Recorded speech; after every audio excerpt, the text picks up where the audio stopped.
tenemos con nosotros a una doctora en sociología, que es divulgadora científica, experta en tendencias de futuro y tecnología, y además asesora de la Comisión Europea en competencias digitales. Es una de las personas, de las 10 expertas más influyentes de España.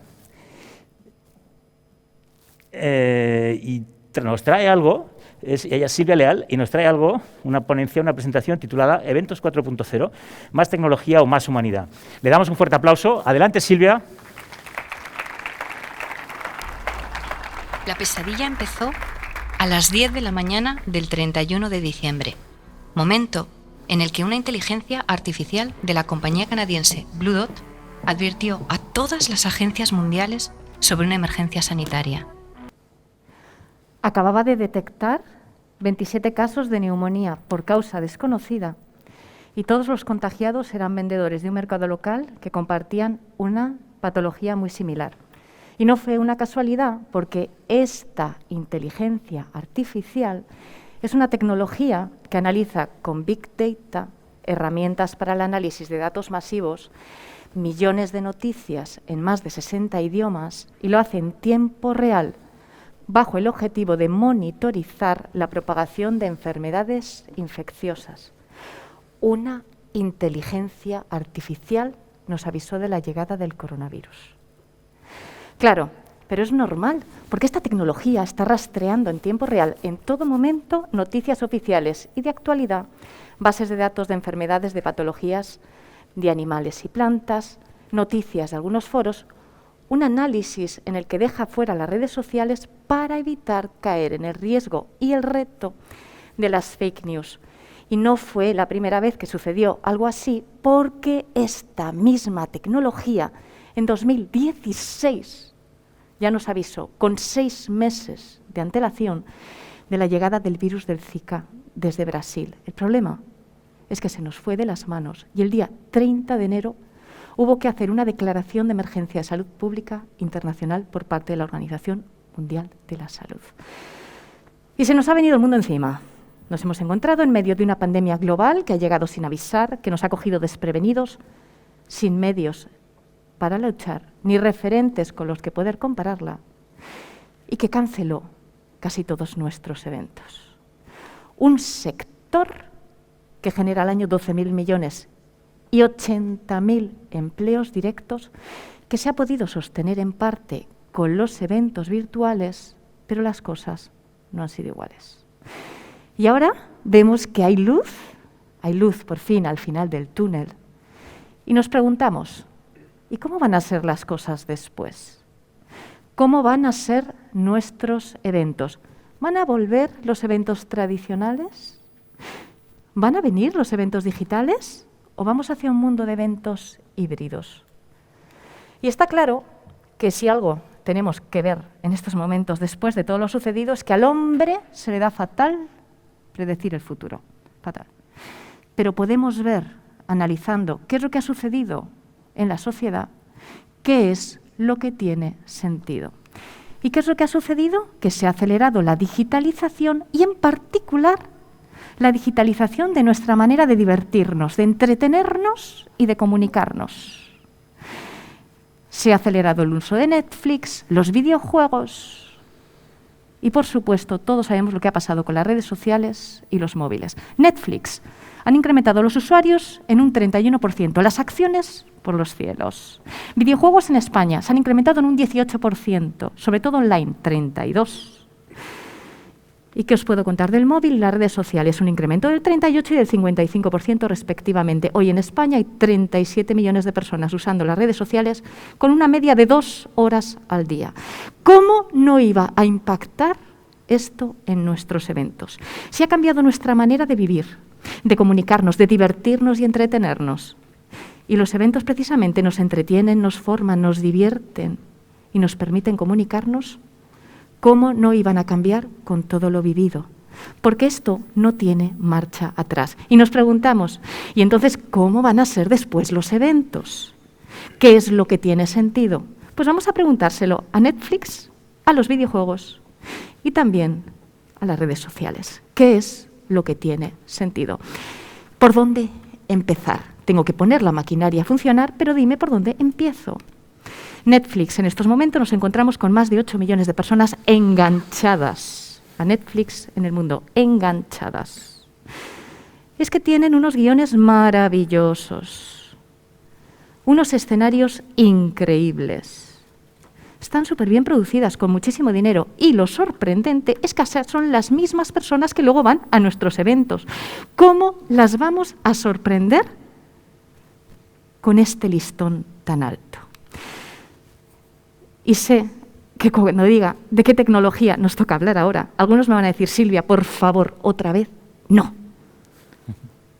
Pero es el momento de hablar de tecnologías como la realidad aumentada. Porque es verdad que llevamos mucho tiempo hablando de ella. Es verdad que no terminó de despegar.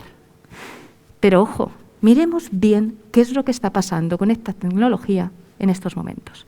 Y para ello quiero empezar recordando la definición. ¿Qué es la realidad aumentada? La tecnología que incrementa la percepción de mis sentidos. Ojo, si tiene sentido esto para los eventos.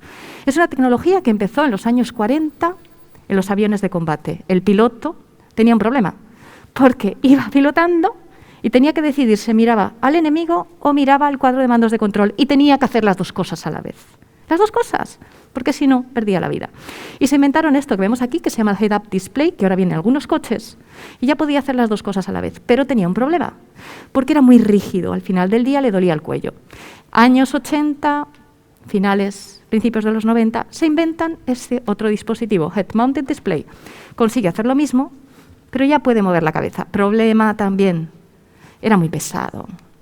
Entonces avanza la tecnología y en estos momentos el ejército de los Estados Unidos está probando unas lentillas que se llaman eOptic de la firma Innovega, que te permiten ver lo que tienes cerca, lo que tienes lejos, y si hubiera un dron sobrevolando el terreno, lo veríais a la vez.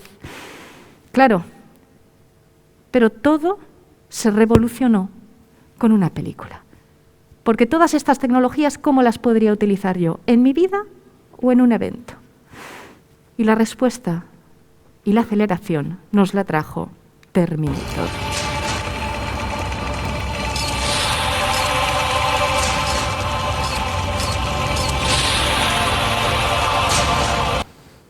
Terminator, una película que se grabó en 1984, es una saga, fue la primera, y que el año 2008 fue reconocida por el gobierno de los Estados Unidos como histórica, estética y científicamente significativa. Terminator. ¿Por qué? Impulsó el desarrollo de la realidad aumentada, inspiró a los científicos en qué es lo que tenían que desarrollar. Eso significa que está guardada en una caja de seguridad en el Congreso, por si hubiera algún ataque, para mantenerla intacta para la posteridad. Claro, pero todo esto ya sabemos que fue un fracaso. ¿Qué pasó con las Google Glass, verdad?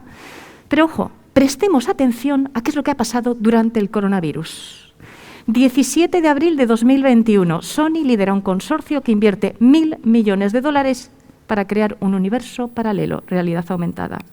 Ojo, Apple destina $410 millones adicionales a esta tecnología para sus dispositivos. ¿Y qué puedo contar de Amazon, que ha abierto en Londres una peluquería con esta tecnología? ¿Están equivocados?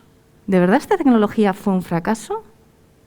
¿O está en un momento de democratización? Y quizás nos tendríamos que replantear cómo usarla en los eventos.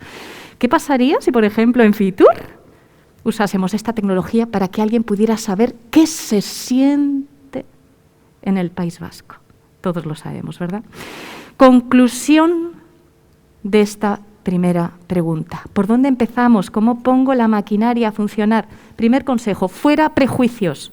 Estamos reinventando el sector y no sabemos si será con la realidad aumentada o con qué tecnología. Fuera prejuicios, porque recordad que decía Peter Drucker que la mejor forma de predecir el futuro es crearlo, y estamos creándolo ahora. Y con los prejuicios no vamos a poder llegar lejos. Pero una vez que tenemos claro por dónde empezar, nos preguntamos, ¿y cómo avanzo? Ya sé que me tengo que quitar los prejuicios. ¿Cómo avanzo? Y llega el momento de hablar de los videojuegos. De nuevo me voy, en este caso al gobierno de los Estados Unidos, pero al ejército. Tenían un problema que tenían muchísimas empresas en ese momento y que mantenemos ahora también. La falta de profesionales de profesionales especializados. No había interés. En estos momentos tenemos pocos profesionales en el mundo de la tecnología y ellos no conseguían captar reclutas. ¿Qué es lo que hicieron? Una campaña de marketing diciendo todos al ejército, desastre total.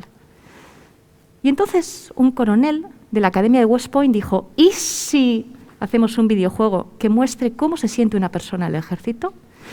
Lo lanzaron en el 2002. En el 2005 lo habían descargado 6 millones de personas y resolvieron el problema. Ojo, que es una herramienta de colaboración maravillosa también.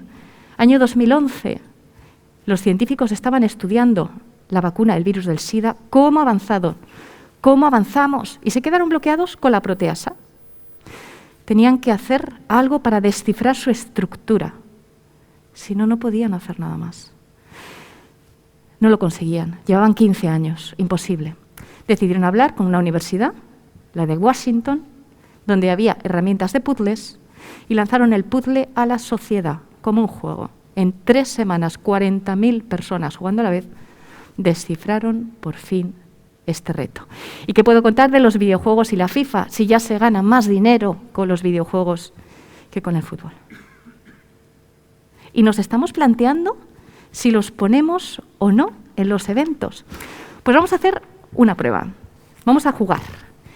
Y no quiero jugar sin más, sino que quiero proponer un premio. Segunda edición de mi último libro, Tendencias, para las personas que estén online o presenciales. El que gane el próximo juego se lo lleva a casa firmado.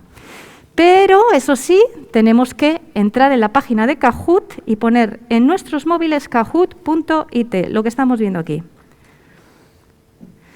Y cuando salga el PIN,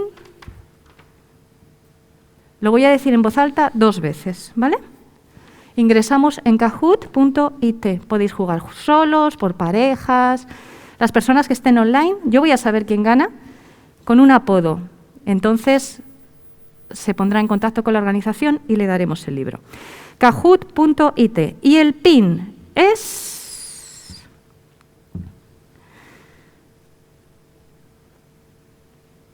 ¿Preparaos? 464 0462. 464 0462. Vamos allá. Primera pregunta. David Mora, Tilda, Oya. Uy, muy bien, muy bien. Van entrando todos los nombres. Identificaros con el nombre más o menos aproximado, porque luego, si no, para pedir el premio. Venga. Pues vamos allá. Primera pregunta. El País Vasco tiene la mayor concentración per cápita del mundo de estrellas Michelin. ¿Es cierto o no es cierto? Marcamos verdadero o falso. Muy bien.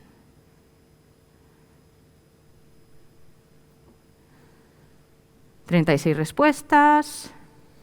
Verdadero, azul, falso, rojo.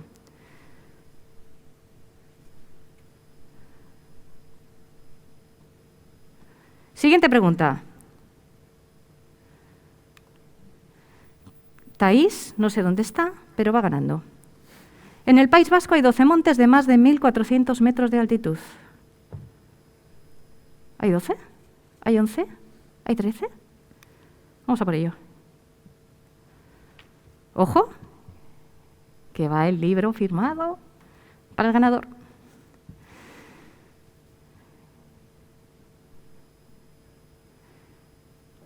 Siguiente pregunta. Taís, lo siento, te está ganando Sito. Y vamos a la última. El País Vasco está en el puesto 23 del Índice de Desarrollo Humano. ¿Verdadero o falso? Vale. Ha ganado Ed. ¿Presencial, online? Bueno, se pone en contacto con la organización, ¿vale? Y ahora, lo menos importante es el juego. Quiero preguntaros una cosa. Cuando os he dicho vamos a jugar y vamos a hacer un Kahoot, ¿quién ha dicho otra vez con esto? no me funciona el móvil, mi móvil va lento, por favor. ¿Alguien no se encontraba con ganas de jueguecitos? ¿Es verdad que por el hecho de poner un juego todos nos lo vamos a pasar bien? ¿Alguien se ha frustrado cuando el móvil iba lento? Levantad la mano, por favor. ¿Ha habido alguien que no se ha sentido bien? Fijaros todas las manos. Mirad para atrás, por favor. ¿Qué es lo que quiero enseñar con esto? El juego, corto, relativamente bien montado, interesante, ¿verdad?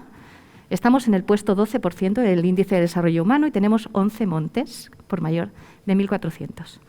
¿Qué es lo que pasa? Que ponemos la tecnología, ponemos los juegos y nos pensamos que todo el mundo se lo va a pasar bien. Pero no es verdad. Cuando hacemos todo esto, la probabilidad de que esto no salga bien es alta, porque cada persona es un mundo, todos tenemos nuestras emociones, y si queremos hacer un juego, tenemos que conocerles muy bien y mucha experiencia con este juego. Con este juego y con cualquier tecnología.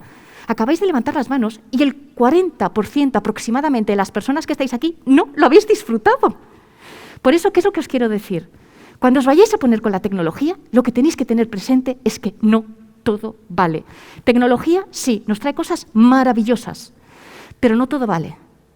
Tenemos que hacerlo con conocimiento y con mucha experiencia, porque si no, quizás no nos salga bien.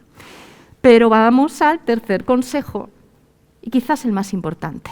Y ahora que tengo claro que tengo que quitarme los prejuicios y hacerlo con mucho cuidado, ¿qué es lo más importante, Silvia? Me voy a lanzar. ¿Qué es lo más importante? Es más, ¿qué cambio y qué no cambio? ¿Hasta dónde podría llegar el cambio de los eventos?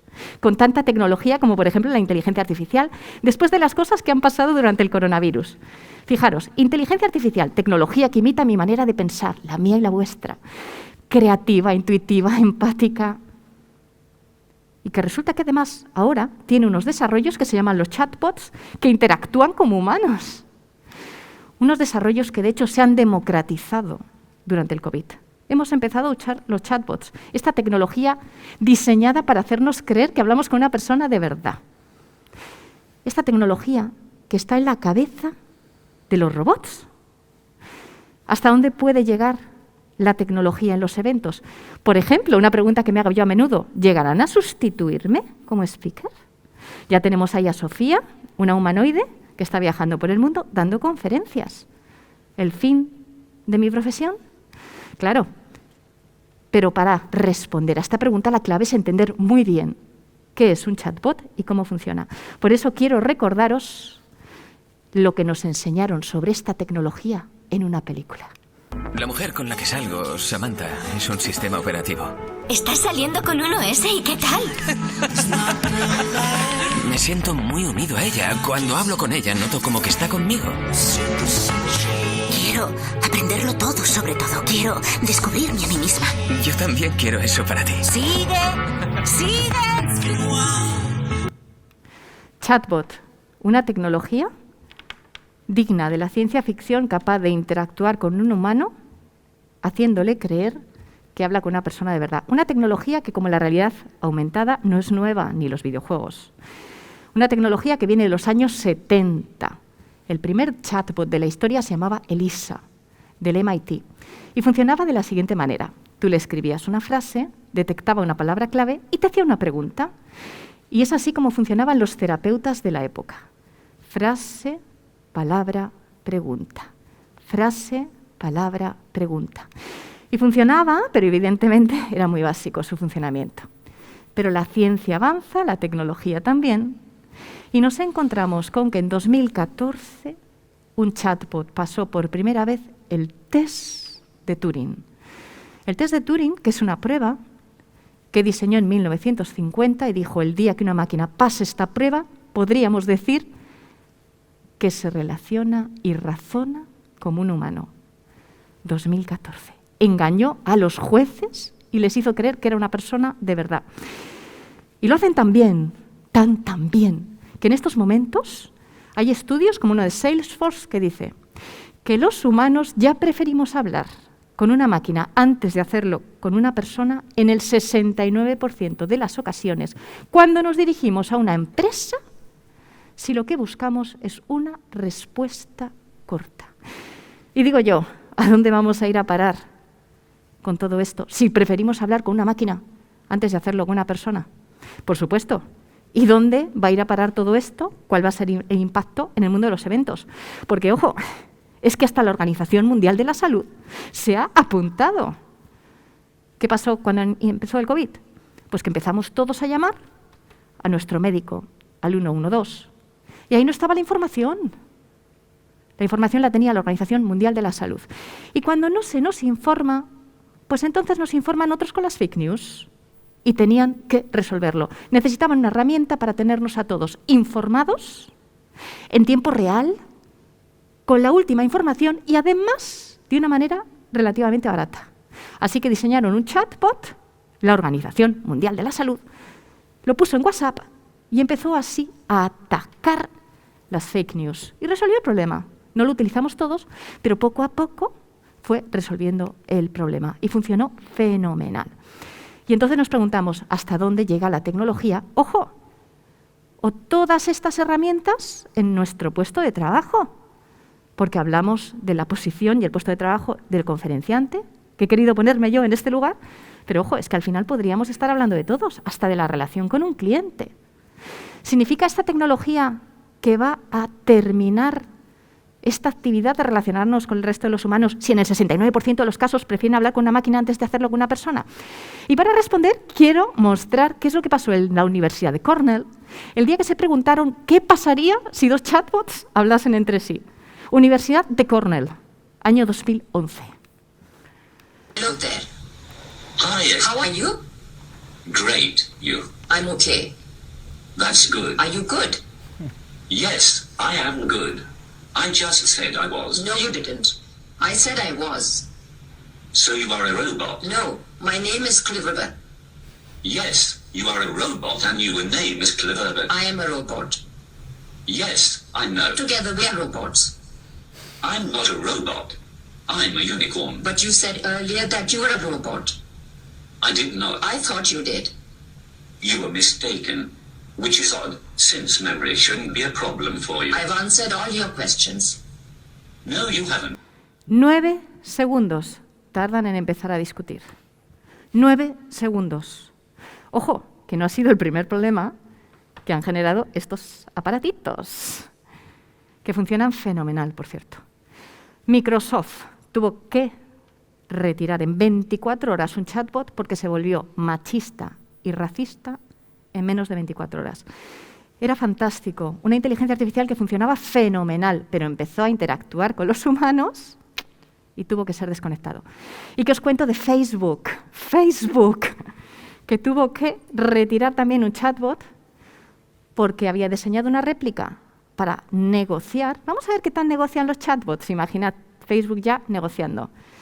Se inventaron un idioma propio porque consideraban que el inglés no estaba tan bien para negociar y, de nuevo, desconectados.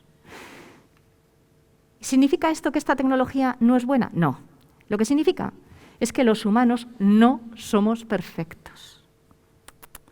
Pero la tecnología que está hecha en nuestra imagen y semejanza tampoco es perfecta. Y la tecnología, en este caso los chatbots, están diseñados para hacer cosas muy concretas. En eso son buenísimos. Pero si los sacamos de ahí, no tienen comparativa con nosotros, porque hasta Sofía ha metido la pata. Y el creador intentó echarle humor. Pero ¿os podéis imaginar esto en una conferencia? Vamos a escuchar a Sofía cuando le preguntan si acabará algún día con la humanidad, en un directo. Do you want to destroy humans? Please say no. Okay, I will destroy humans. ¿Os podéis imaginar el impacto de algo así en un evento? ¿Quiere esto decir que no hay que usar chatbots? No. Quiere decir que hay que tener muy claro para qué, cómo y entrenarlos muy bien, sabiendo que la humanidad está lejos de la perfección, pero la tecnología todavía más. Ahora, para hacer cosas concretas es maravillosa, como la automatización en general en todas las compañías. Los robots y estas tecnologías no tienen nada que ver con lo que vemos en las películas. Dicho esto, lo que estamos viviendo es una reubicación de tareas, unas tareas que hacen mejor las máquinas, otros los humanos, y seguimos automatizando tareas que hacen las máquinas y nosotros tenemos que dedicarnos a lo que hacemos mejor. Y nos preguntamos, Silvia, ¿qué es lo que hacemos mejor? Pues veréis, lo más importante son dos cosas. Primera, yo puedo encontrar un robot que se mueva más o menos bien, cada vez más. Pero que se mueva más o menos bien y que sea empático, imposible. Carísimo. Porque los robots, como veíamos antes, y la tecnología se entrena para tareas concretas. Y hacer estas dos tareas concretas a la vez es muy complicado. Pero ya no os quiero ni contar un robot o una tecnología que se mueva bien, que sea empática y además intuitiva. O sea, olvidaros. Y que sea empática, buena motricidad, intuitiva y creativa, apaga y vámonos. Y todo eso es lo que tiene una persona de manera natural. Por eso, ¿tenemos que utilizar todas las tecnologías en nuestros eventos? Sí. Y para cosas concretas nos vendrán genial. Pero ojo, que no son tan perfectas como vemos en las películas. Pero para acciones concretas son maravillosas. Pero todas estas tecnologías tienen otro problema gravísimo que va a hacer que no puedan competir con nosotros. El olvido catastrófico. Cuando tú a una inteligencia artificial le enseñas algo, lo aprende. Y lo hace mejor que un humano porque no se cansa y va a estar las 24 horas. Pero cuando a una tecnología le enseñas algo y luego le enseñas algo nuevo, se le olvida lo anterior. Se llama olvido catastrófico. No están preparadas para aprender. Y esta es una debilidad en la que están trabajando las compañías.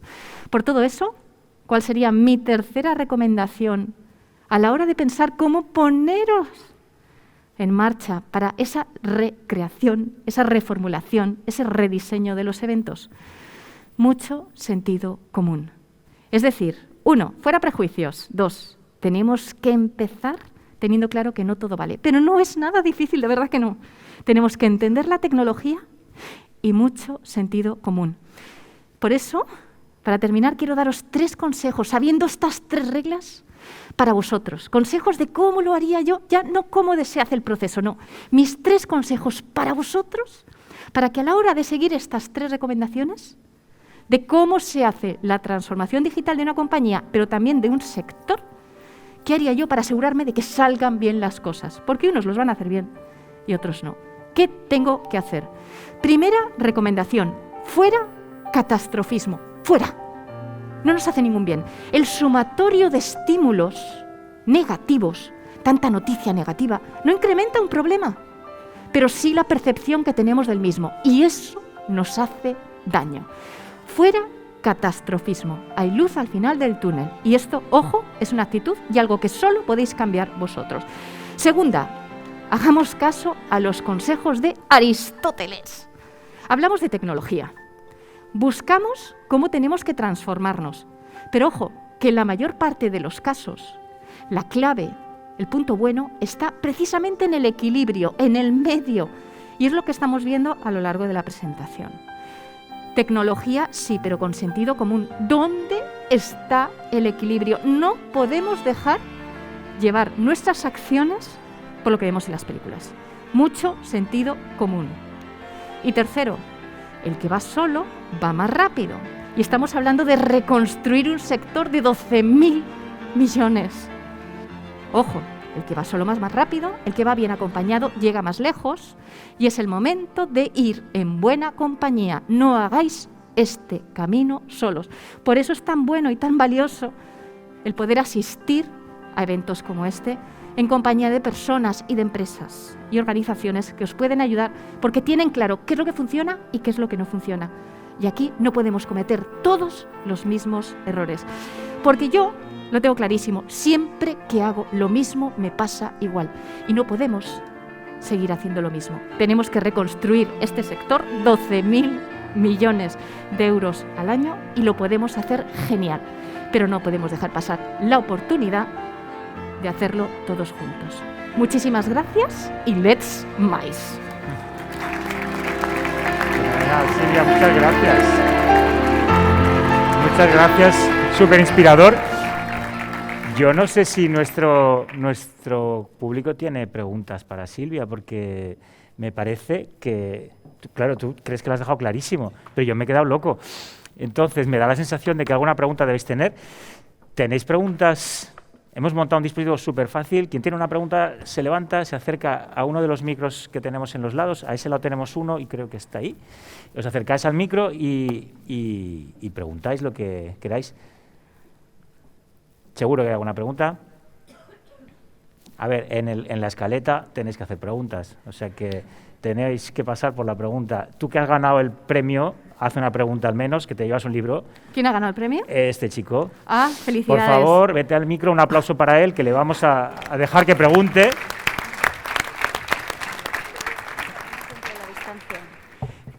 Seguro, ¿ves? Que querías salir, ya lo sabíamos aquí. Y el número 2, ahora me lo dices. Bueno, lo primero, gracias por el libro. Lo único que se me puede ocurrir es esta tecnología que has explicado, cómo se puede aplicar más concretamente o qué tipo de cosas se están desarrollando para eventos concretamente, ¿no? Sí. En lo concreto, a ver, por ejemplo, en el caso de la realidad virtual y aumentada, yo lo que te diría es que puedes ver que hay cantidad de eventos que ahora mismo lo utilizan, por ejemplo, para los escenarios. Pero claro, ahí tienes que conseguir entender muy bien cómo puede ayudarte a conseguir un escenario y te lo tiene que hacer una empresa especializada en esto, que normalmente será una empresa de eventos que lo que haga sea, o que seáis vosotros mismos, pero tener este compañero del viaje de que hablaba antes, ¿no? Entonces, yo lo que buscaría son socios tecnológicos. A mí me gusta mucho la colaboración con las universidades. En las universidades ahora mismo hay gente muy techie que lo puede hacer genial y ponerse manos a la obra, pero ahí lo importante va a ser tu creatividad. O sea, si tú estuvieras compitiendo contra Netflix en un evento, ¿qué harías? ¿Harías una playa? ¿Montarías una playa, por poner un ejemplo, con unas tumbonas? O sea, ¿qué es lo que harías? Y no te preocupes, que hay gente súper techie, súper buena, que seguro que es capaz de hacerlo, con la buena noticia de que además ahora los costes de hacer un proyecto de estas características no son caros. Y por eso no se está democratizando, porque hacer algo así era muy, muy, muy costoso. Ahora mismo no. Justamente siguiendo en esa línea, el otro día una compañía canadiense de tecnología, de realidad aumentada, me invitaba a una demo, que será la semana que viene, en la que ellos ya son capaces de proponerte un holograma en tu casa para un evento en streaming. Entonces, me parecía una cosa sorprendente, quiero verlo para ver qué punto tiene de realismo y de cercanía, pero eso es una aplicación de la tecnología a intentar llevar al vivo, ¿no?, al presencial, o a mejorar, por lo menos, esta hibridación en la que estamos ahora. Sí. Y siguiendo con lo que dices, que lo hemos visto en algún evento tecnológico que hemos montado durante la pandemia para entender el estado de la tecnología, lo de las técnicas de televisión. Ahora que la televisión está empezando a decaer, digamos, y están haciendo esta nueva cultura de Netflix y de fórmulas enlatadas de audiovisual, la televisión está entrando en el mundo de los eventos, los formatos televisivos, la guionización, las técnicas de retransmisión de algo que está pasando en vivo con público y en paralelo. Yo creo que por ahí también hay otra línea interesante. Sí, sabiendo que es el momento no de buscar, sino de ver qué puedes hacer tú que no hayan hecho los demás, y esa es la creatividad. ¿Tenéis alguien alguna pregunta? El número 2, vamos al número 2. Ahí hay una pregunta, valiente, venga, adelante, por favor.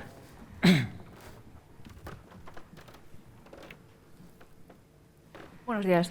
Me gustaría saber tu respuesta al incremento que ha habido de tanto el uso de Netflix, redes sociales, videojuegos, ¿cómo afecta al desarrollo social de las personas del futuro? Porque ha habido un incremento de eso más bien en el sector joven, y eso al final en el desarrollo que están teniendo va a afectar al futuro. ¿Cómo crees que va a ser? Sí. Yo creo que es como todo y volvemos a Aristóteles, ¿no?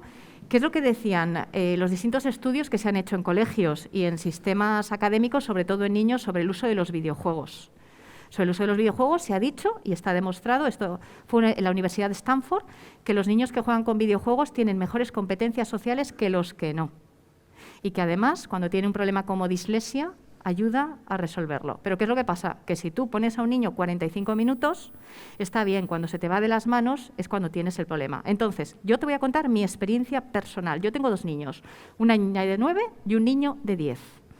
Grabé un programa de televisión hace 2 años, se llamaba La Cuarta Revolución, fui a la clínica, Clínica Centro, a ver cómo funcionaba un robot que se llamaba Da Vinci, y allí los médicos me dijeron, ¿tus hijos juegan a videojuegos? Y dije, no, tengo una PlayStation 3 escondida en mi armario porque no quiero eso. Y me dijeron, ojo, que a ver si el día de mañana no van a tener las competencias motrices, por ejemplo, para operar. Saqué la PlayStation ese mismo fin de semana. ¿Qué es lo que pasa? Que están controladísimos mis hijos. Y si usan la tecnología, por ejemplo, que hacen aplicaciones de matemáticas con inteligencia artificial, luego tienen un premio cuando estudian, que son 20 minutos de videojuegos, ni un minuto más. porque saben que como se pase en un minuto, luego se lo quito. Entonces, ¿qué es lo que pienso? Que ni videojuegos ni Netflix, ninguno de los dos son un problema. Al contrario, nos hubiéramos vuelto locos muchos si no lo hubiéramos tenido. Ojo, el problema está en no saber usarlo. Y si te pasas todo el fin de semana viendo series de Netflix o jugando con los videojuegos, tienes un problema. Entonces, yo creo que es una cuestión de educación. ¿Tenéis alguna pregunta más? A mí me has dejado un pelín loco con lo de ¿cómo era? ¿El borrado catastrófico? O el olvido catastrófico. Olvido catastrófico. Yo me ha encantado la palabra y me la guardaré, pero es así. Cuéntanos un poco más qué es, porque me he quedado loco. Sí, esto es muy sencillo. Tú tienes una tecnología, una inteligencia artificial, y tú le enseñas algunos mecanismos, ¿no? Y es un machine learning, las máquinas aprenden. Si tú le enseñas a hacer otra cosa, y esto es así, lo primero se le olvida. No es lo mismo que si entras en el código y le metes una pequeña actividad nueva, pero si la reprogramas para hacer otra cosa, no esperes que vuelva a hacerlo atentivo. Es que no va a volver a hacer. Y se llama olvido catastrófico. Y hay dinero ahí metido para resolverlo, todo el del mundo. Y ha habido avances, una empresa de Google, por ejemplo, consiguió que una inteligencia artificial pudiera recordar algo de lo anterior, pero con pérdidas de memoria. Ojo, olvido catastrófico, es para hacer una película. ¿Pero qué es lo que pasa? Que como eso muestra la debilidad de las máquinas, no es parte de la ciencia ficción. Por eso, ojo con los prejuicios, porque la vida y la tecnología no son así. Fui al MIT también a hacer unas entrevistas, y ojo, yo soy una persona súper tecnológica y a todo el mundo le animo a usar la tecnología, pero con sentido común, porque recuerdo ir a entrevistar a una persona que estaba haciendo los desarrollos para que las máquinas y los robots vean por detrás de las paredes, y recuerdo perfectamente decirle, bueno, ¿y hasta dónde está avanzado esto? Y lo podéis ver en La Cuarta Revolución, es el episodio número 2, y me dijo, Silvia, ¿tú has visto algún robot desde que has entrado en el MIT? Le dije, pues la verdad es que no. Dice, pues ya sabes. Esa es la respuesta. Pero ojo, esto no quiere decir que no funcione, que no esté avanzado, que no sea útil. No, todo lo contrario. La tecnología es maravillosa para hacer tareas específicas. Nos dan competitividad, productividad y un atractivo increíble. Recuerdo el evento de Eureka, que vino un robot que se llamaba REMSI, que me dijeron, por cierto, apártate un poco y demás, porque son robots que comentábamos de la motricidad, ¿no? Que hay que tener cuidado, que jamás he visto levantarse a un auditorio igual. Entró REMSI y ya no había nada más. Era como si hubiera entrado Madonna. Alucinante. Pero REMSI no hizo nada. Y es un robot maravilloso que, de hecho, en algunos sitios se está empezando a utilizar para ayudar a los policías. Pero no son como vemos en las películas. Pero pueden ser un atractivo muy interesante para los eventos. Entonces, bueno, pues hay que ver cuál es su hueco, pero su hueco no es todo. Pues yo creo que me quedo aquí con estos mensajes y con tus recomendaciones, y le despedimos a Silvia con un gran aplauso, diciendo también que va a estar aquí durante el coffee si alguien quiere preguntar, alguien se quedó con alguna pregunta. Y muchas gracias. Gracias. Muchas gracias, Silvia.